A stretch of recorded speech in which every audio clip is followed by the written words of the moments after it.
श्री रघुवीर भक्त हितकारी, सुन लीजिए प्रभु अरज हमारी। निश दिन ध्यान धरे जो कोई, तासम भक्त और नाही होई। परम पूज्य जगत गुरु श्री राधा मोहन चरण देवाचार्य जी महाराज के श्री मुख से निसृत।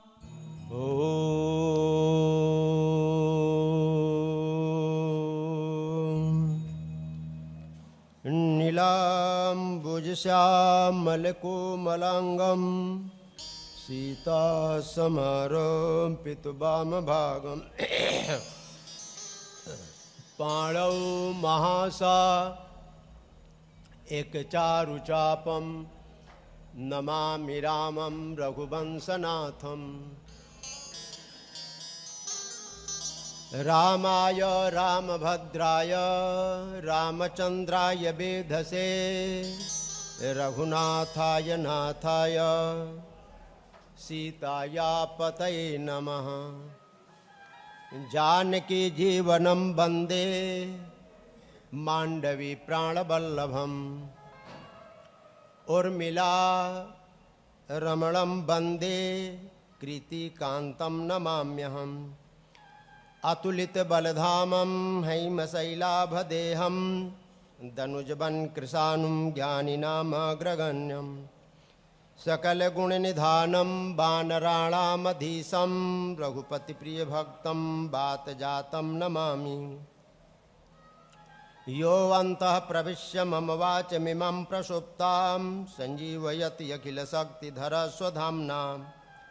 अन्यांश हस्तचरणस्वर्णत्वगादीन्, प्राणान् नमो भगवते पुरुषाय तुभ्यम्। वाञ्छाकल्पतरुभ्यश्च कृपा सिन्धुभ्य एव च, पतितानां पावनेभ्यो वैष्णवेभ्यो नमो नमः। ॐ सहना भवतु सहनौ भुनक्तु, सह वीर्यं करवावहै। तेजस्विनावधीतमस्तु मां विद्विषावहै। ओम शांति शांति शांति। भक्ति भक्त भगवंत गुरु, चतुर नाम बपुए। तिनके पद बंधन किए, नासत विघ्न अनेक, नासत विघ्न अनेक। राम सिया राम सिया राम, जय जय राम राम। सिया राम जय जय राम, सिया राम जय जय राम। ओ मंगल भवनय अमंगल हारे, अजर बिहारी। सिया राम जय जय राम, सिया राम जय जय राम। दीन दयाल बिरद संभारे, रघुनाथ मम संकट भारी।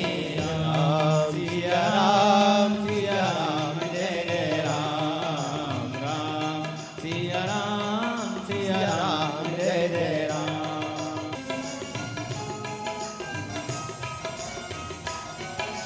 ओ समुझत सरेस नाम अजनामी,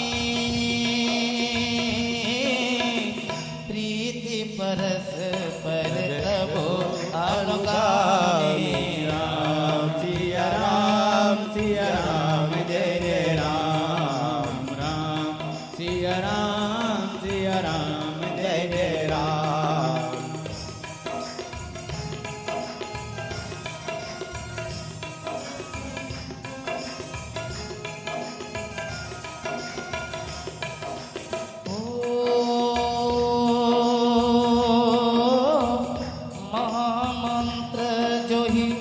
जपति महेशु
हरि की को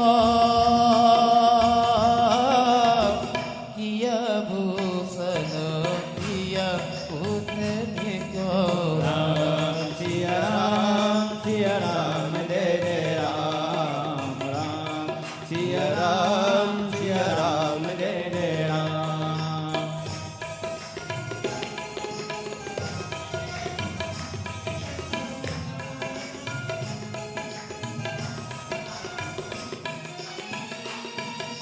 ओ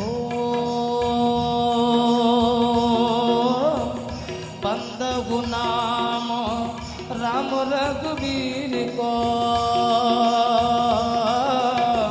हे तो कृसानो बानो हेम करे को सिया राम जय जय राम राम सिया राम जय जय राम। ओ राम सिया राम सिया राम जय जय राम राम सिया राम जय जय राम। राम सिया राम जय जय सिया राम राम सिया राम जय जय सिया राम। राम सिया राम जय जय सिया राम राम सिया राम जय जय सिया राम। राम सिया राम जय जय सिया राम राम सिया राम जय जय सिया राम। राम सिया राम जय जय सिया राम राम सिया राम जय जय सिया राम। राम सिया राम जय जय सिया राम राम सिया राम जय जय राम। राम सिया राम जय जय सिया राम राम सिया राम जय जय सिया राम।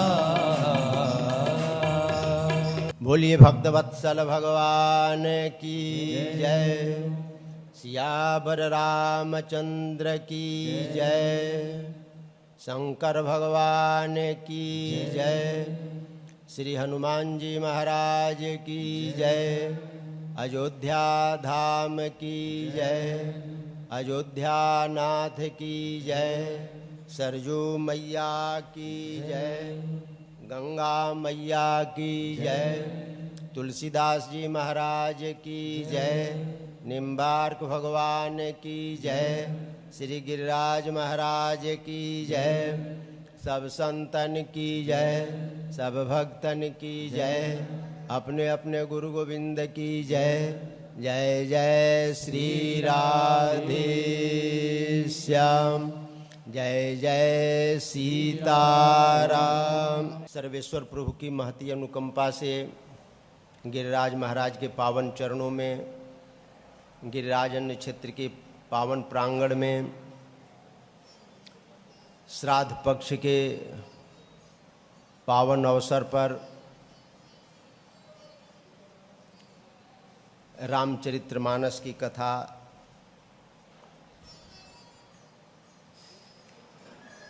हम लोग श्रवण कर रहे हैं और इस कार्यक्रम का प्रसारण शरणम चैनल के माध्यम से किया जा रहा है। सभी श्रोताओं को हार्दिक शुभकामना है और सबको सिया राम मैं सब जग जानी, करो प्रणाम जोर जुग पानी। सबके चरणों में वंदना है, सब भगवत स्वरूप हैं।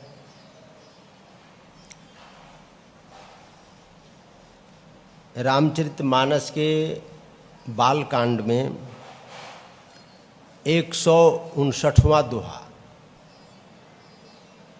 बहुत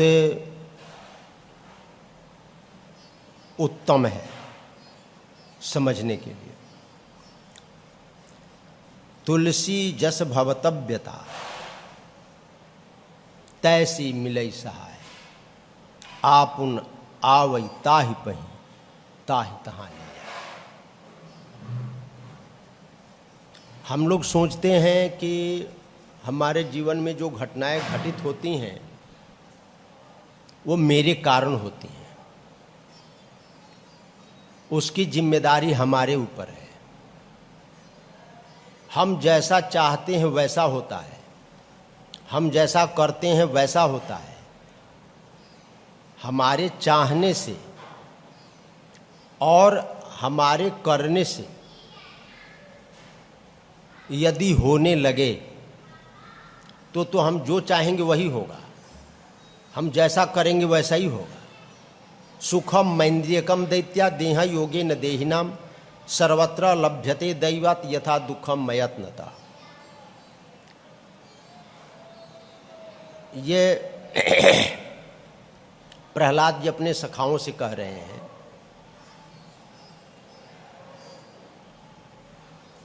कि हम लोग सुख के लिए काम करते हैं, इंद्रियों को भोग मिले, हमें सुख मिले, लेकिन क्या हमारे चाहने से सुख मिलता है? नहीं। क्या हम दुख चाहते हैं? नहीं, लेकिन दुख मिलता है। हम न चाहें तब भी दुख मिलता है। तो हमारे न चाहने से दुख मिलेगा तो हमारे न चाहने से सुख भी मिलेगा। सुखाय कर्माणि करोतु लोको न तै सुखम वान्यदुपारमं वा बिंदेत भूयस तथैव दुखम यदत्र युक्तम भगवान वदेन्न। ये विदुर जी कह रहे हैं मैत्रेय मुनि से भागवत में। हम लोग सुख के लिए कर्म करते हैं लेकिन सुख नहीं मिलता है, उल्टा दुख मिलता है। इसका कारण क्या है? यही भवितव्यता। हम लोग कल प्रताप भानु के जीवन के घटना का श्रवण कर रहे थे। प्रताप भानु राजा थे, उनके जीवन में क्या घटना घटित हुई। तैसी मिलई सहाय आपुन आवई ताहि पही ताहि तहाँ ले जाए। अब किस प्रकार घटना घटित होती है? जंगल में शिकार खेलने के लिए जाते हैं, एक सूअर मिलता है, उसका पीछा करते हैं, पीछा करते हुए वन में भटक जाते हैं। एक मुनि के यहाँ पर पहुँचते हैं जो कपटी मुनि है हाँ, कपटी मुनि। कपटी मुनि से मिलन होता है, वहाँ बातों का लेन देन होता है। और अब ये परिस्थिति कहाँ तक ले जाएगी, ये कहाँ पर ले जाएगी, अब आगे ये भवितव्यता कैसी होती है, वो कहाँ लेकर जाती है, ये टटोलिए उसको।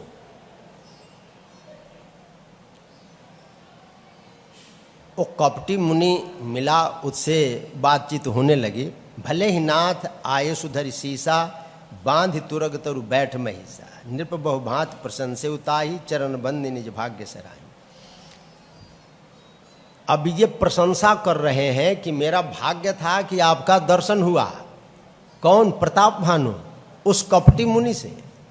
देखिए, हम लोग वेश देख करके,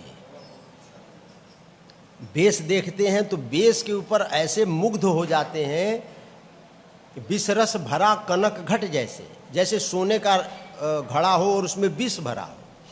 तो हम लोग भी वेश को ज़्यादा महत्व देते हैं।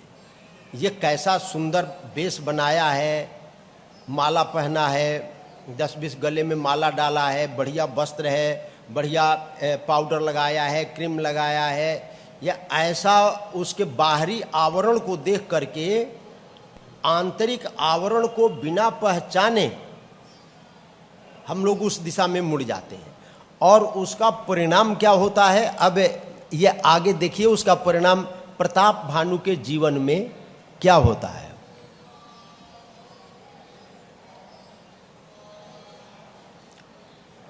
मोहि मुनीश सुत सेवक जानी नाथ नाम निज कहूं बखानी।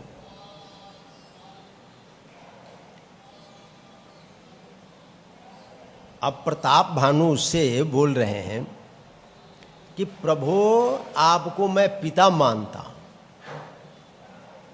देखिए, एक मर्यादा है, एक परंपरा है कि जिसके कुल को न जाने, जिसके जड़ को न जाने, जिसके जीवन को न जाने, उसके साथ संबंध स्थापित कतई नहीं करना चाहिए। और हम लोग बहुत भूल करते हैं। और टीवी में देखे संबंध जोड़ लिए, मोबाइल पर देखे संबंध जोड़ लिए। बहुत से लड़के लड़की तो ये मोबाइल पर, फेसबुक पर देख करके शादी के लिए तैयार हो जाते हैं। जब तक कुल का पता न हो, गोत्र का पता न हो, जीवन का पता न हो, तब तक संबंध नहीं बनाना चाहिए। और प्रताप भानु के जीवन में घटना घटित हुई, कहते हैं कि मैं आपको पिता तुल्य मानता हूं। संबंध बना लिया पिता का, ये जाना नहीं कि यह है क्या, और मुझको अपना पुत्र मानकर अपना नाम, गांव सब जरा हमको विस्तार के साथ बतलाइए। तेहि न जान नृपहि सो जाना, भूप सुहृद सो कपट बखाना। अब वो तो कपटी मुनि है, अब कपट पूर्वक वो बोला। अब उसके हृदय में ये भाव थी कि इसने हमारे राज्य को पहले छीन लिया है। पूर्व जन्म का तो नहीं कहेंगे, पूर्व का। वो जो कपट मुनि था वो पता ही है कि वो क्षत्रिय था, और प्रताप भानु ने उसके राज्य को छीन लिया था। प्रताप भानु ने नहीं पहचाना, लेकिन उसने पहचान लिया इनको कि ये वही राजा हैं। तो अब छलबल पूर्वक अपने को इस तरह व्यवस्थित कर रहा था कि किसी भी तरह से अपना काज में बनाऊं, यानी इनको खत्म करूं।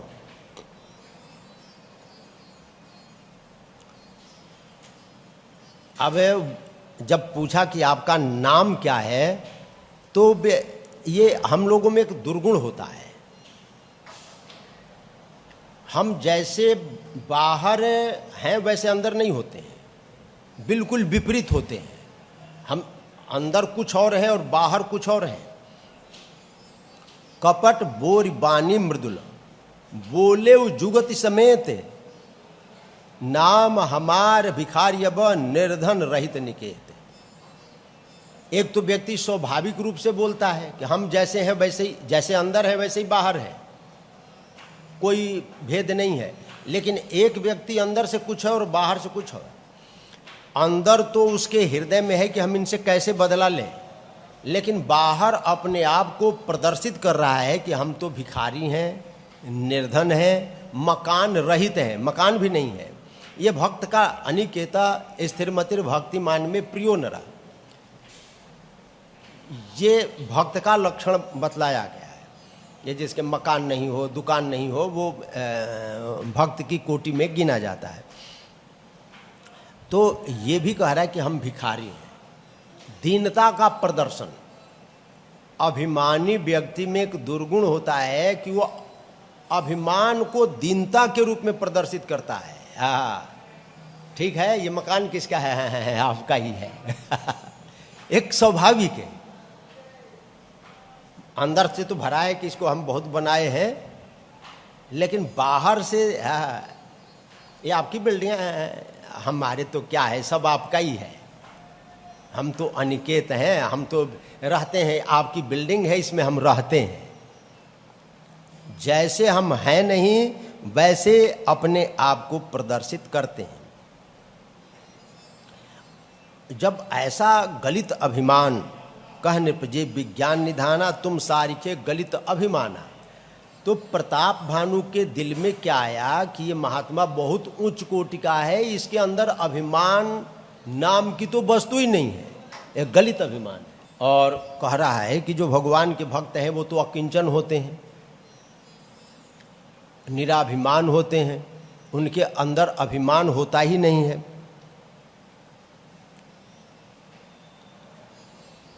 अब जैसे जैसे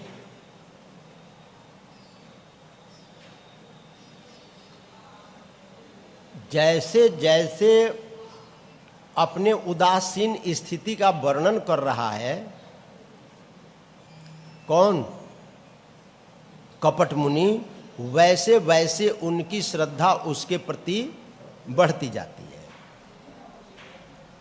और जब देख लिया कि ये हर तरह से ये हमारे ऊपर विश्वास कर लिया, अब विश्वास में कोई कमी नहीं रहा, सब प्रकार राजही अपनाई, बोले अधिक स्नेह जनाई, तो बहुत स्नेह जना करके वो बोलने लगा। सुन सतिभाव कहो मही पाला, यहाँ बसते बीते बहुकाला। कह रहा है कि यहाँ मुझे रहते बहुत दिन हो गया, एक 60वां दोहा इतना प्रिय है साधकों के जीवन के लिए। साधक को कैसा होना चाहिए, वो कपट मुनि बोल रहा है। अब लग मोहि न मिले को मैं न जनावों का है, लोक मान्यता अनल सम, लोक मान्यता अनल सम, तप कर कानंदा है। ये साधकों के लिए। और अगले सोरठा में बोलते हैं, तुलसी देख सुबेश, तुलसी देख सुबेश, भूल ही मूढ़ है न चतुर नर, सुंदर के कही पेख, बचन सुधासम असन अहि।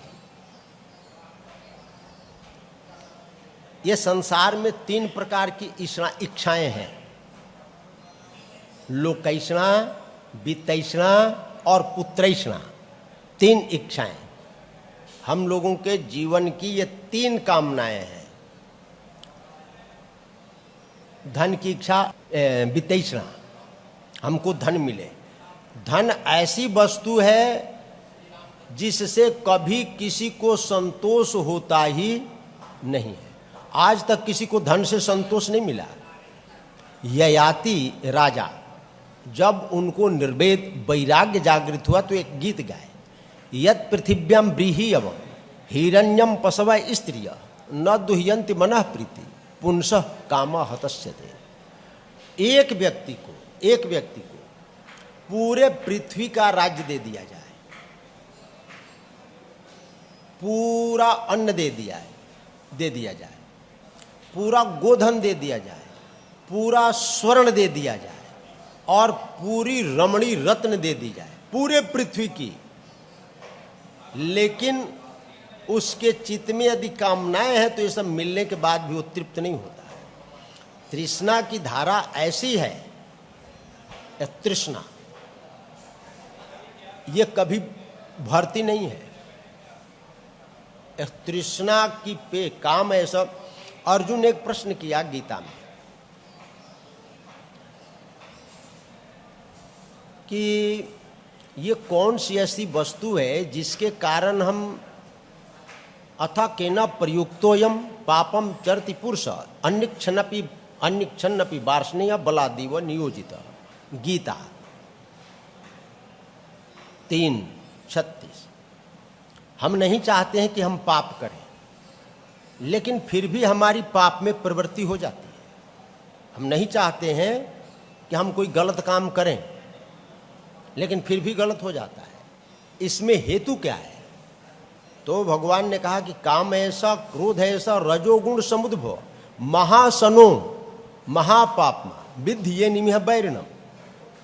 ये काम है ना, कामना, इच्छा, ये मिल जाए, वो मिल जाए, ये मिल जाए, वो मिल जाए। काम से क्रोध और ये रजोगुण से उत्पन्न होते हैं। और ये काम ऐसा है कि ये कभी भरता नहीं है। महासन कहा है इसको, बहुत खाने वाला कहा है। इतना खाता है कि सारे संसार को खा जाता है, फिर भी भूखा बना रहता है। तृष्णा न जीर्णा वयमेव जीर्णा। हम लोग बुढ़े हो गए, लेकिन ये तृष्णा कभी बुढ़ी नहीं होती, यह हमेशा तरुण बनी रहती है। तो धन की कामना, वितैषणा, पुत्र की कामना कि पुत्र हो जाए, और तीसरा है लोकैषणा, लोक मान्यता, हमारी कीर्ति दुनिया में फैल जाए। अपने कीर्ति के लिए क्या करते हैं लोग? 200-200, 500-500 फीट पीछे नीचे अपने नाम का बीजक लगवा करके जाते हैं कि आने वाली पीढ़ी हमको याद करे। यह लोक मान्यता। संसार में हमारी कीर्ति फैल जाए, अरे हमको सब जानते हैं, कौन नहीं जानता है हमको। जिसको जाना जाता है वो ये मांस है। हम लोग विचार नहीं करते। हमारी पहचान क्या है? ये मांस बीतस्थि मधि तिष्ठति। एक बिलांद, ये जो नक्काशी है ना, ये खोपड़ी के नीचे ये लीलार और ये जबड़ा और ये ठोड़ी और ये गाल और ये नाक और ये आँख है जिसमें 7 निरुद्ध सप्ताह यतनोपेक्षा, जिसमें 7 दरवाजे हैं। यही हमारी पहचान है।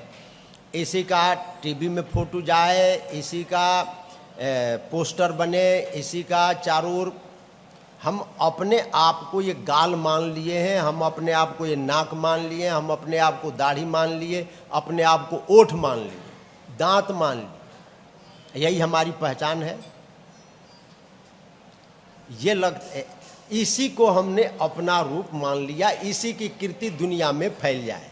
ये मांस की कीर्ति, ये हड्डी की कीर्ति, चमड़ी की कीर्ति, ये हाथ की नहीं, ये पांव की नहीं, हाँ, केवल इतने दूर की कीर्ति। इसके लिए पता नहीं हम क्या क्या करते हैं। और ये लोक मान्यता अनल समान, ये अग्नि के समान है साधकों के लिए। ये देखिए, वितैषणा भी छूट जाएगा, धन की इच्छा छूट जाएगी। जैसे साधु हैं वो धन छूते ही नहीं है, अकेले रहते हैं, भीख मांग करके खा लेते हैं, यानी वित्त धन की इच्छा छूट गई। पुत्र की भी इच्छा छूट जाएगी, चलो हम तो जंगल में रहेंगे, हमको पुत्र की जरूरत नहीं, ये भी छूट जाएगी। ये सब छूटने के बाद भी जो लोक मान्यता है वो नहीं छूटती, और सोचता है कि हमारी कहीं अपकृति ना हो जाए, हम कुछ ऐसे काम कर दें जिसके कारण हमारी अपकृति हो जाए। इसलिए इससे बहुत डरता है। नाम से सब छूट जाता है। बड़े बड़े त्यागी तपस्वी दूसरे की क्यों कहे, हम अपनी आप ले लेना। राधा मोहन सत्तू खा करके रहते हैं, न तेल लगाना, न साबुन लगाना, न कपड़ा पहनना, एक ही कपड़ा सालों भर चलता है। अब वो व्यक्ति भी आश्रम काहे के लिए बनवाता है? और दूसरे के हम क्यों कहे भाई? यहाँ आश्रम बना दो, वहाँ आश्रम बना दो, ये अन्य क्षेत्र चला दो, ये भंडारा कर दो, ये गौशाला खोल दो। ये काहे के लिए? यह लोक मान्यता है। और ये लोक मान्यता अग्नि के समान है, अग्नि के समान। तप कर कान, लोक मान्यता अनल समान, कर तप का आनंद है। ये तपस्या रूपी वन को उजाड़ डालता है, नष्ट जला देता है। लेकिन ये इतना प्रिय लगता है, कोई प्रशंसा करने वाला न मिले, कोई अपना प्रशंसा करने वाला न मिले तो अपने बेटे को बैठा लेगा। हाँ, अपने बेटे को, मैं ऐसा था बचपन में, ऐसा मेरे जैसा कोई पढ़ने में तेज नहीं था। अरे अपनी बड़ाई और कोई नहीं मिलेगा तो अपनी औरत से करेगा। अपने बेटा से करेगा, मैं ऐसा था, मैं वहां पर ऐसा था, मैं ये कर दिया, मैं वो कर दिया।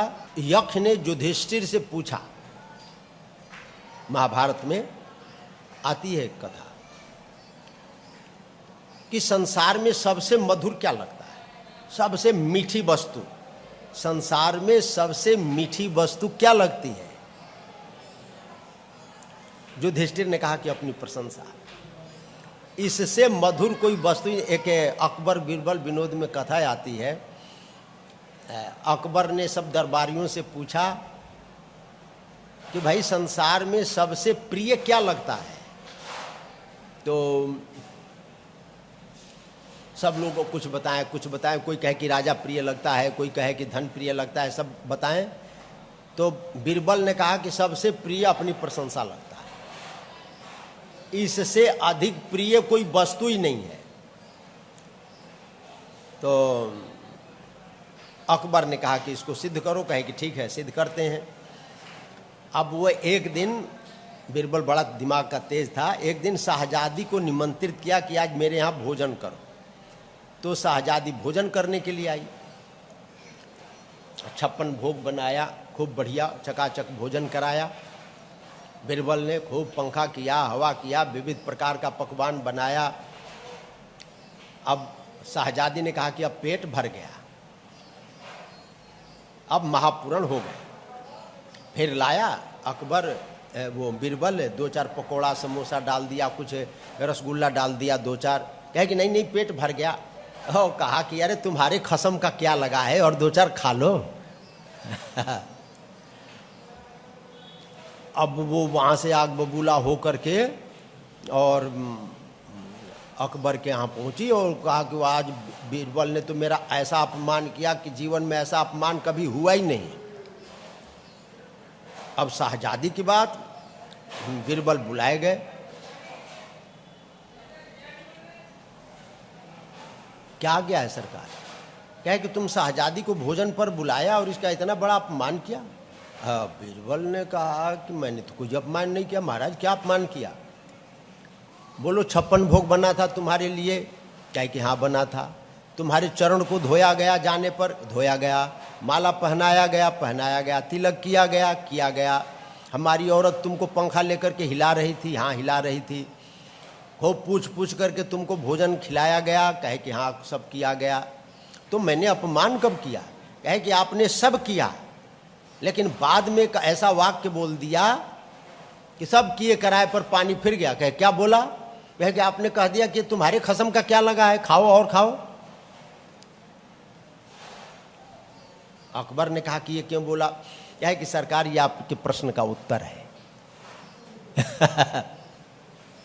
ये आपके प्रश्न का उत्तर है। आपने पूछा था कि सबसे मीठी प्रिय वस्तु क्या लगती है। इनको रसगुल्ला प्रिय नहीं लगा, कचौड़ा समोसा 56 भोग प्रिय नहीं लगा। भाई वो प्रिय लगता तो ये प्रिय नहीं लगता। यदि भोजन प्रिय लगता तो ये मेरा वाक्य इनको प्रिय नहीं लगता। केवल हम एक ही वाक्य तो बोले थे कि तुम्हारे खसम का क्या गया, खाओ और खाओ। तो इसमें बुरा लगने की क्या बात थी? कहे कि ये तो अपकीर्ति हो गई। तो कहा कि ये तो आपके प्रश्न का यही उत्तर है कि सबसे प्रिय अपनी प्रशंसा ही लगती है, लेकिन साधकों के लिए नहीं। निंदक नियरे राखिए आंगन कुटी छवाए, बिन पानी साबुन बिना निर्मल करे सुभाए। ये जो निंदा करता है वो पाप का हरण करता है, लेकिन हमारे मन मस्तिष्क में बोध नहीं है ना कि हमारे पाप का क्षरण हो रहा है। हमारी अपकृति हो गई तो हम सोच लिए कि तो बहुत बड़ा पाप हो गया, और अपकृति का होना पाप का क्षरण माना जाता है। तो अब लगी मोहि न मिले को, आज तक हमको कोई मिला नहीं और मैं किसी को जनाता नहीं, क्योंकि जो लोक मान्यता है वो अग्नि के समान है, जो तप रूपी वन को जला करके भस्म कर देता है। साधकों के लिए पूरे रामचरितमानस में इससे सुंदर दोहा कोई भी नहीं। जो लोक मान्यता है वो अग्नि के समान है, इसलिए साधक को बहुत सावधान रहना चाहिए। अगले सोरठा में तुलसी देख सुबेश, ये हम लोगों की क्या है आदत कि हम लोग बेस देखते हैं। हम लोग किसी के भेष को देखते हैं कि इसका भेष कितना सुंदर है, चाहे वो कालनेमी ही क्यों न हो, एक कपटी मुनि ही क्यों न हो। कपटी मुनि तो था, या वही उपदेश दे रहा है। ये मैं न जनाऊं का लोक मान्यता अनल सम तप कर का आनंदा, वह कपटी मुनि बोल रहा है। अब व्यक्ति को विश्वास तो होगा ही, भाई हमने किसी को आज तक जनाया नहीं कि हमको कोई जाने। क्यों भाई? कि ये लोक मान्यता तपवन को जला करके नष्ट कर देता है। अब किसको विश्वास नहीं होगा कि ये इतना बड़ा तपस्वी है। आज इस दुनिया में सब अपने आप को कह रहे कि हमारे जैसा कोई परमार्थी नहीं है। दान दक्षिणा दो तो हमको दो, भेंट दो हमको दो, हमारे जैसा इस दुनिया में कोई परमार्थी और त्यागी है ही नहीं। लेकिन अंदर में क्या है, अंतःकरण उसका क्या बोल रहा है? अंतःकरण, हम आपको कहेंगे कि क्या माया में पड़े हुए हो। दूसरे कोई जितने प्रवचन करने वाले हैं ना, ये प्रवचन यही सुनाते हैं कि क्या माया में पड़े हुए हो। है क्या है? अरे बहुत है, संतोष से जियो, त्याग तप पूर्वक जीना चाहिए, माला फेरना चाहिए, भगवान का भजन करना चाहिए। और वो खुद एक बार भी भगवान का नाम नहीं लेंगे। उनके दृष्टि में तो पैसा आए, पैसा आए, वो प्रवचन भी है। एक मेरे मित्र थे तो एक श्लोक याद कर रहे थे, त्याग वैराग की बात। धैर्यम यश पिता क्षमा च जननी शांति चरंगे हनि सत्यम मित्रम इदम दया च भगनी भ्राता मन संयम सय्या भूमितलम दिशोपि वसनम ज्ञानामृतम भोजनम ह्यते यश कुटुम्बिनो वद सके कस्मात् भयम योगिना।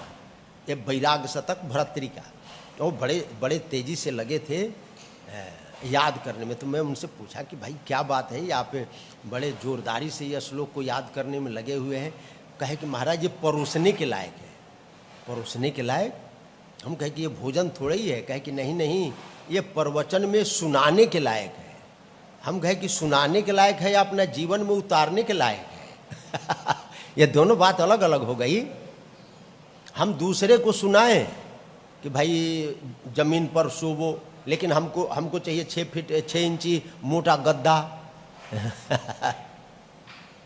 दिशाएं वस्त्र हैं, लेकिन हमको साल 2 साल चाहिए। 1000 रुपये, 2000, 5000 रुपये मीटर का कपड़ा चाहिए। सुबह से शाम तक हम 3 ड्रेस बदले। दूसरे उपदेश तो ये दे रहे हैं वैराग की।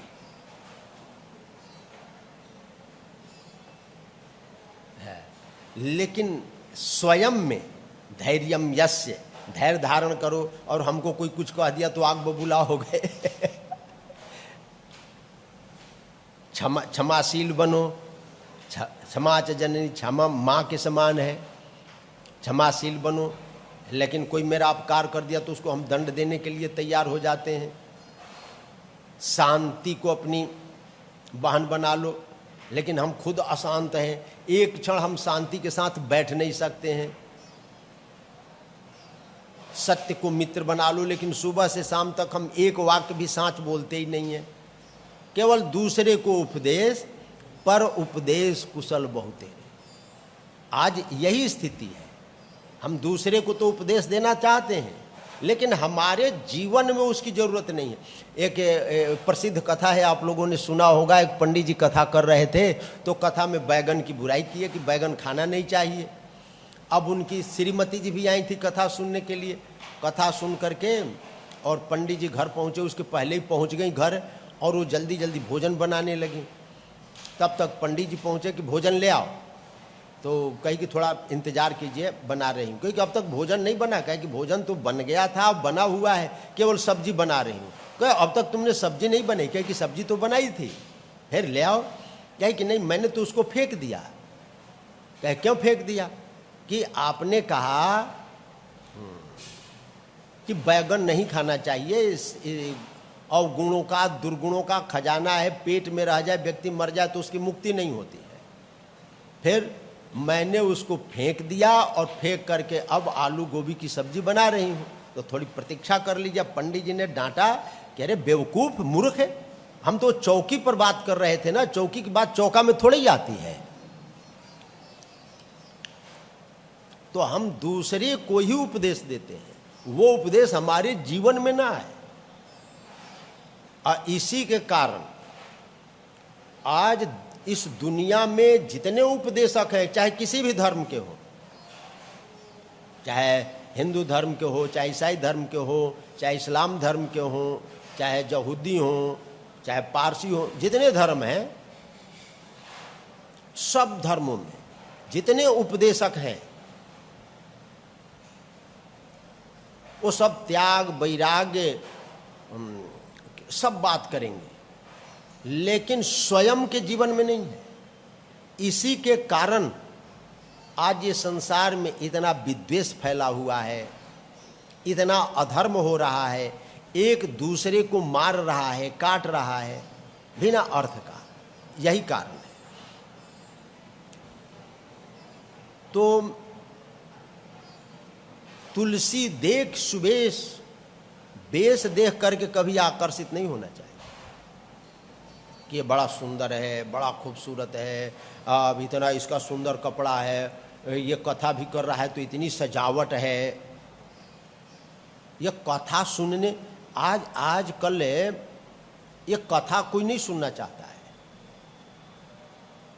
एक हमारे जीवन की अभी कोई 8-10 साल पहले की बात है कि मैं जयपुर में अपने आश्रम में था, तो हमारे जान परिचित की महिलाएं 5-10 मेरे पास में आई। तो मैं पूछा कहाँ जा रही हो, तो कहने लगी कि कथा सुनने। हम कहा कि तो ठीक है जाओ सुनो। मैं सोचा कि ये गोविंद देव जी में कथा हो रही है और ये वृंदावन के एक महात्मा हैं, संत हैं त्यागी जी, वो कथा कर रहे थे, अच्छे विद्वान हैं। तो मैं सोचा कि ये उन्हीं के पास जा रही हैं। हम कहे कि जाओ जाओ, बहुत बढ़िया वहाँ पर कथा है, बहुत बड़े विद्वान है, जाओ सुनो। कहे कि नहीं वहाँ नहीं जाएंगे। हम फिर कहाँ जाओ? हम कहे कि वो तो बहुत बड़े विद्वान हैं, उनके कथा में ज्ञान मिलता है, वैराग मिलता है, बहुत उत्तम कोटि के संत हैं, जाओ वहाँ पर। कहे कि नहीं हम तो 6 नंबर पर जाएंगे, 6 नंबर एक कथा हो रही है, शिव मंदिर है उसमें। हम कहा कि वहाँ क्यों नहीं, यहाँ क्यों?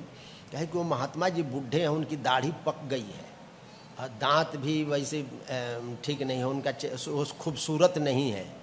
हम कहे कि और ये? कहे कि ये तो बहुत टनाटन है, अभी इनकी 20-25 साल की उम्र है, बहुत खूबसूरत है, इतने खूबसूरत हैं कि देखते नहीं बनता है। तो हम कहे खूबसूरती देखने के लिए जा रही हो कि कथा सुनने के लिए जा रही? तो हम लोग कथा नहीं सुनना चाहते हैं। हाँ, कथा तो कोई, कथा में मन ही नहीं लगेगा। कथा में जब तक नाटक नवटंकी न हो, जब तक चुटकुला न हो, सास बहू की कथा न हो, तब तक कथा में मजा ही नहीं है। कोई कथा, ये भागवत की कथा सैकड़ों बकता है, सैकड़ों बकता। कोई कथा सुनने के लिए जाता है? नहीं। कथा सुनने के लिए और देखता है कि यहाँ भीड़ बहुत है, यहाँ पर भंडारा बढ़िया चल रहा है और वक्ता बड़ा सुंदर है, बड़ा टिप टॉप अच्छा है, देखने में बहुत खूबसूरत है। कथा सुनने कोई नहीं जाता, कथा में रुचि नहीं।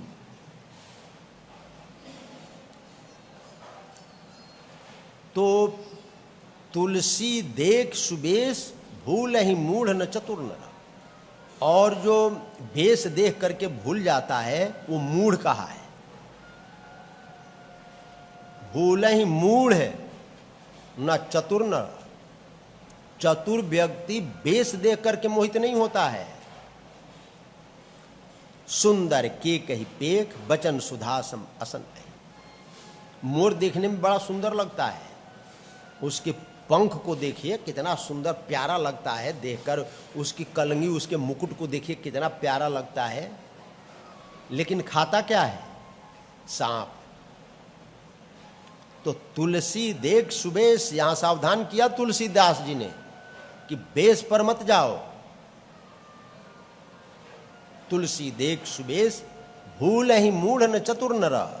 सुंदर के कही पेख, बचन सुधासम असन।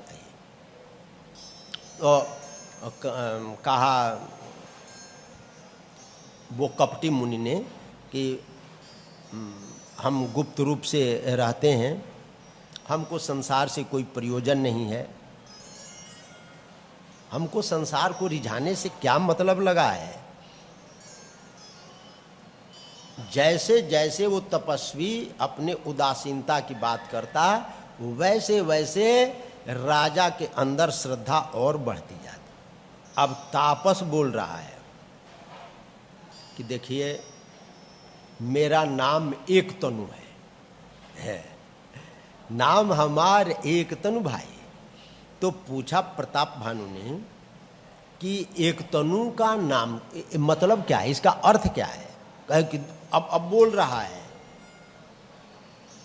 आदि सृष्टि उपजी जबहि तब उत्पत्ति भय मोर, नाम एक तनु हेतहि देह न धरी बहुर। अब बोल रहा है कि जब आदि सृष्टि उपजी थी, प्रथम सृष्टि जब ब्रह्मा को बनाया होगा, भगवान ने कमल से ब्रह्मा की उत्पत्ति हुई, तो कह रहा है उस समय हमारी उत्पत्ति हुई और उस समय से लेकर के आज तक वही शरीर है, इसलिए हमारा नाम एक तनु है, यानी एक ही शरीर रहा, शरीर बदला नहीं। देखिए हम लोग विश्वास बहुत जल्दी कर लेते हैं, कौन कैसा है क्या बोल रहा है इस पर नहीं जाते हैं, विश्वास जल्दी कर लेते हैं। किसी ने कहा कौवा कान ले गया तो हम कौवा के पीछे दौड़ गए, टटोले नहीं कि कान है कि नहीं। यही स्थिति है।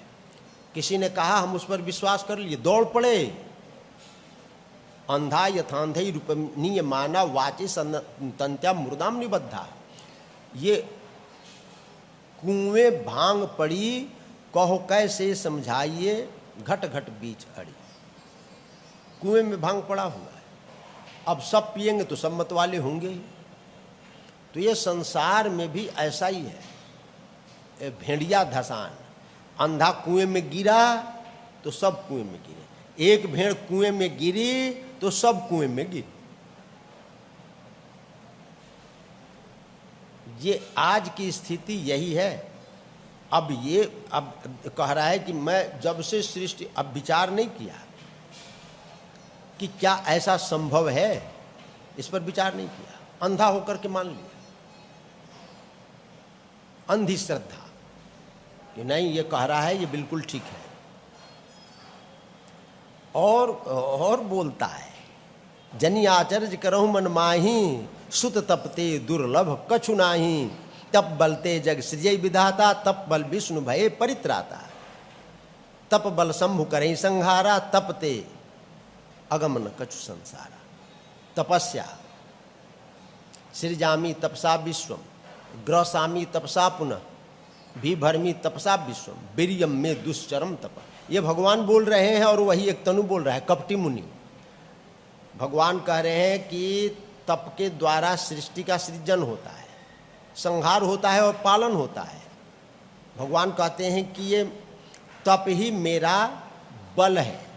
वही बात ये भी कह रहा है, विष्णु पालन करते हैं तप के द्वारा, शंकर संहार करते हैं, ब्रह्मा सृजन करते हैं। अब ऐसे बहुत प्रकार से उसने कथा सुनाई और अब ये भी बता दिया कि देखो तुमने अपना नाम जो बतलाया था कि मैं प्रताप भानु का मंत्री हूँ, तो तुमने ठीक ही कहा। तुमने एक राजनीति का आश्रय लिया। तुम्हारा नाम प्रताप भानु है, तुम सत्यकेतु के बेटे हो, अरिमर्दन तुम्हारा भाई है, धर्मरुचि तुम्हारा मंत्री है, कै देश है।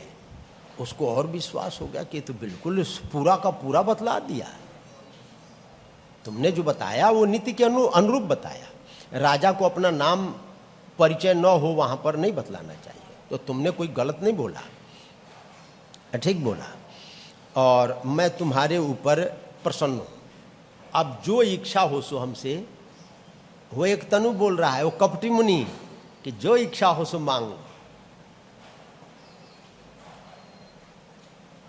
हमारे अंदर वो सामर्थ्य है। या बहुत से ऐसे अब आजकल लोग हैं कि हमारे पास में आ जाओ, हमसे बीज मंत्र ले लो, तुम्हारा सब काम हो जाएगा। यंत्र बेचते हैं, तुम यंत्र खरीद लो, तुम्हारा सब काम पूरा हो जाएगा। और उन बेवकूफ़ों से पूछो कि तुम्हारे यहाँ तो 10-20 हज़ार वो यंत्र पड़ा है, तुम काहे के लिए 100-100 रुपया में यंत्र बेचते चलते हो। एक बहुत बड़े ज्योतिषी थे, बहुत बड़े ज्योतिषी। अब वो कुआं में गिर पड़े। अब कुआं में पड़े पड़े बेचारे रो रहे थे। तो एक बूढ़ी औरत उस रास्ते से जा रही थी, देखी कुआं में कोई गिरा हुआ है, रो रहा है। तो उसने गांव वालों को बुला करके और रस्सी वगैरह डाल करके बाहर निकाला तो वो कहने लगा ज्योतिषी कि मैं इस देश का सबसे बड़ा ज्योतिषी हूँ, मैं त्रिकालज्ञ हूँ, भविष्य वक्ता हूँ, भूत भविष्य वर्तमान। बहुत से कहते हैं लोग कि हम त्रिकालज्ञ हैं। अब ये एक ऐसी परंपरा चल गई है कि हम त्रिकालज्ञ हैं। त्रिकालज्ञ केवल एक है, कौन? भगवान, उसके अलावा दूसरा नहीं है। लेकिन वो कहता है कि हम त्रिकालज्ञ हैं, आओ हमारे पास में 1100 रुपया चढ़ा दो, हम तुम्हारा भूत भविष्य सब बताते हैं। तो ज्योतिषी भी कहा कि हम तुम्हारे पूरे भूत भविष्य वर्तमान सबको बतला देंगे, तुम हम बहुत बड़े ज्योतिषी हैं, जो इच्छा हो सब तुम अब बतलाओ, तुम्हारे हम भविष्य के बारे में बतलाएं। कहे कि नहीं नहीं नहीं, हमको हमारे भविष्य के बारे में जानने की कोई जरूरत। अरे मैं बहुत बड़ा ज्योतिषी हूँ। उस औरत ने कहा कि जिसको 2-5 मिनट पहले का पता नहीं कि हम कुएं में गिर करके रात भर इसमें तड़पेंगे, वो मेरे जीवन के बारे में क्या बताएगा? आओ आओ आओ, एक हैं, एक मेरे मिलने वाले हैं, कहते हैं कि आ जाओ मेरे पास में, तुम्हारे बेटा हो जाएगा। लेकिन 3 शादी कर ले, उनके यहाँ खुद ही बेटा नहीं। और दरबार लगाते हैं लंबा चौड़ा, हाँ, रोज 100, 200, 500 उनके यहाँ लोग आते हैं बेटा बेटी के लिए कि आ जाओ तुम्हें बेटा। और 3 विवाह कर लिए। एक कहा कि महाराज वो आपके पास में आना चाहते हैं, उनको कोई बेटा नहीं। हम कहा कि बेटा तो रोजे ही देते हैं। उनको बेटा नहीं है। तो ये हम लोग ऐसे हो गए हैं, नाकट नाक कट जाएगा, उसको नाकट बोलते हैं, नाकट। बहुत बड़े ज्योतिषी हैं, बहुत बड़े हमारे यंत्र, सारा तुम्हारा विवाह हो जाएगा, तुम्हें घर में बेटा बेटी हो जाएगा, तुम्हारी नौकरी लग जाएगी, तुम्हारी बीमारी हो जाएगी, अपने यंत्र अपने घर में रख लो। तो हमारी बात मान लो, हाँ, ओम नमः शिवाय बोल लो, कचौड़ी पकौड़ी खा लो, तुम्हें सब हो जाएगा, कृपा हो जाएगी ऐसे ही कि तुमको वैकुंठ के पूरा राज्य यहीं तुम्हारे घर में उतर करके आ जाएगा। लक्ष्मी तुम्हारे साथ में एकदम सगाई विवाह कर लेंगे, तुम्हारे घर में रहेंगी। ऐसा है। और खुद ही मांगते डोल रहा है। ये देखिए, ये जाते हैं, ये जादू दिखाने वाले, जादू दिखाने वाले जाएंगे गुड़िया को लेकर के जाएंगे और एक डंडा से वो गुड़िया को उठाओगे, हाँ, टट्टी करो, हाँ, टट्टी करो। वो टट्टी करने लगेगी तो सोना, वो 1-2 कुंटल सोना गिर जाएगा। अब जब वो जादू का खेल खत्म हो जाएगा तो एक एल्युमिनियम का कटोरा लेकर के, अब घोले, ये इसमें 8 आना, 1 रुपया, 2 रुपया, 5 रुपया डाल दो। और वो कुंटलों तो सोना वो उगलवा ली वो उस मूर्ति से, और फिर 5-5 रुपया, 1-1 रुपया अठन्नी मांग रही है। वो मांग रहा है कि कुछ दे दो, पेट का सवाल है। अरे तुम तो भाई कुंटलों सोना यहाँ पर निकला है, कहा कि वो तो देखने के लिए ही था। सत्यता नहीं थी उसमें। तो अब वैसे ही वो तापस है। अब कहा कि भाई तुम्हारी जो इच्छा हो सो मांग लो, जो इच्छा हो सो तुम हमसे मांग, हम देने के लिए तुमको तैयार है। अब प्रसन्न मैं संशय नाही, मांग जो भूख भाव मन माने। तुम्हारे जो मन में आए वो अब हमसे मांग लो। वो देने के लिए तैयार है। कपट मुनि देने के लिए तैयार है। सुनि सुबचन भूपति हर्षाना, गई पद विनय किन्न विधि नाना, कृपा सिंधु। वो कपटी मुनि को कह रहा है। प्रताप भानु भूल गया, कपटी मुनि को विचार नहीं किया कि क्या ऐसा संभव है कि जब से सृष्टि बनी तब से हम मरे नहीं, एक ही शरीर है, आज तक हम नगर गांव में गए ही नहीं, तो जीवित कैसे रहा? झोपड़ी बनी है तो कोई बनाया होगा, ये विचार नहीं किया। और जब से सृष्टि बनी तब से मैं हूं, ये भी भूल गया। क्या ये संभव है? ये सब संसार काल के अधीन है, लेकिन अब वो कह रहा है कि तब से सब संभव है। तो अब ये पूरा बतला दिया। भाई सब जानता ही था कि इनके पिता ये हैं, इनके भाई ये हैं, पूरा बतलाया तो और विश्वास हो गया। अब बोला, अब देख लिया कि ये राजा मेरे ऊपर पूरा विश्वास कर लिया, अब जैसा कहेंगे वैसा ये करेगा। तो कह रहा है क्या मांगो, जो तुम्हारी इच्छा हुई सो मांग लो, जो इच्छा हो सो मांग लो। तो अब कह रहे हैं कृपा सिंधु मुनि दर्शन। इतना विश्वास हो गया कि कहने लगे कि कृपा सिंधु आ। क्या कृपा की ये पता नहीं, अभी तो कथा ही सुना रहे हैं ना। हाँ, कपट पूर्वक कथा सुना रहा है। 4 पद आरत है करतल मोरे। अब कह रहे हैं कि चारों धर्म अर्थ काम और मोक्ष, चारों पदार्थ अब मेरे हाथ में आ गया।